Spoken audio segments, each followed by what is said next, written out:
You know, in the 21st century, there's this new kind of global race happening. It's not for territory, not really for resources. It's a race for digital dominance. And yeah, every country is in the running, but not everyone is even on the same track. So who's actually leading the pack and who's getting left in the dust? All right, let's get into it. So that's the big question, right? How do we even measure something like this? I mean, is it just about who has the most people online, the fastest internet, the biggest tech companies? To get a real, honest answer, we need some kind of scorecard that looks at the whole picture. And luckily for us, researchers have built one. And here it is. It's called the Digital Economic Acceptance Index, or the DEAI for short. Just think of it as our official rulebook for this global race. It's designed to boil everything down to a single, powerful number that tells us exactly how ready a country is to not just participate, but to actually thrive in the digital world. Now, what makes the DEAI so smart is that it's perfectly balanced. See, it's not all about shiny new tech. The score is split right down the middle, 50-50. Half of it is the digital side of things, the actual technological infrastructure. But the other half, just as important, is the economy dimension, the people and the financial muscle a country has to actually use that technology. So let's break down that first half a little more. The digital score is looking at 4 key things. First, what percentage of the population is actually using the internet?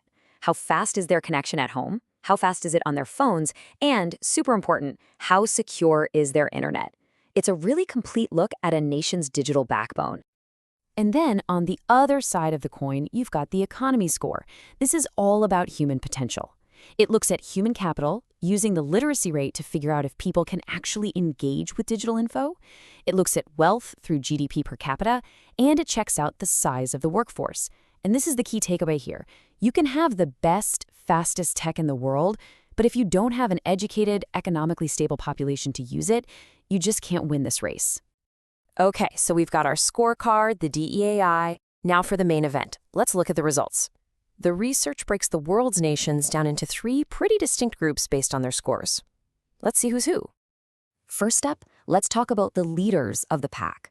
These are the countries with high DEAI scores. What that means is they've got both the strong digital infrastructure and the strong economy and human capital to make the most of it.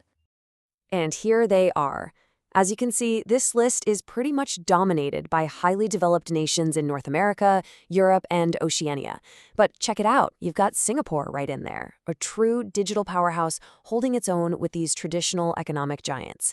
These are the countries setting the pace for everyone else. And just to give you a sense of the scale of this leadership, get this. The United States has a group on almost 90% of the market value of the world's biggest digital platforms. So it's not just about having a lot of people online, it's about fundamentally owning the digital ecosystem. That kind of economic power is a massive reason the US scores so high. Okay, next up, we have the contenders. These are the countries with moderate DEII scores. They've got a ton of digital potential, and they're making some serious moves. But they're also facing some very real challenges that are keeping them out of that top tier, for now. Now, this group is fascinating because it's so diverse. You've got countries from Southern Europe, Southeast Asia, Africa, South America.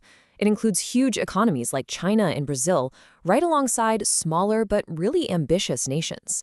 Honestly, this is the battleground where the future of the digital economy is probably going to be decided.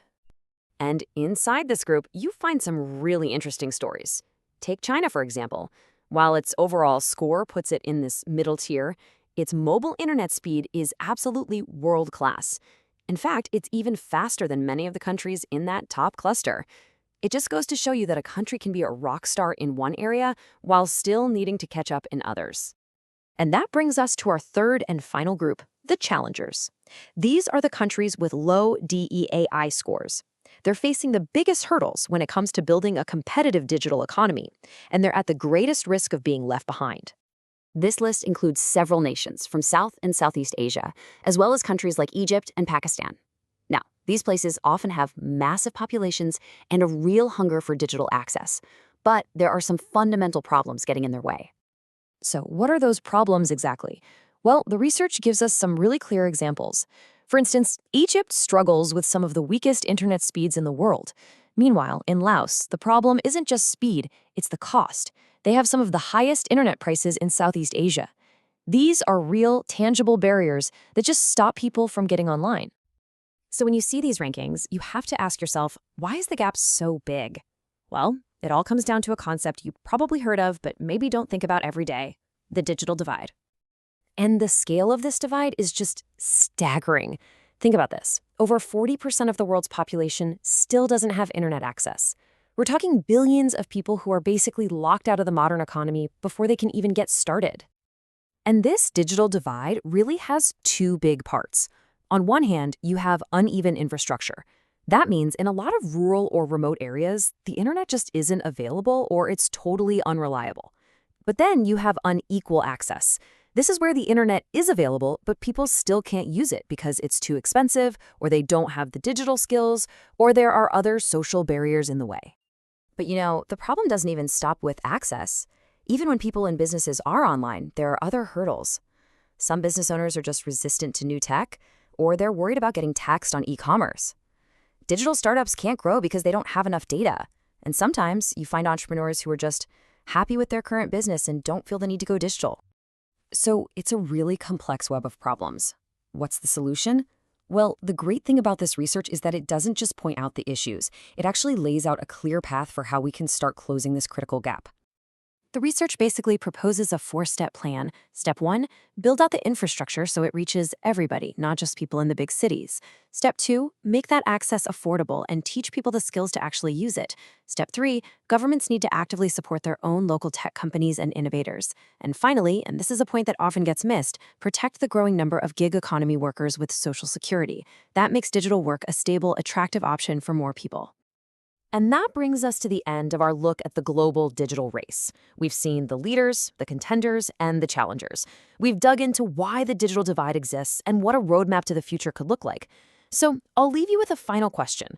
Thinking about your own country, whether it's in cluster 1, 2, or 3, what do you think is the single biggest step it needs to take right now to secure its place in our digital future?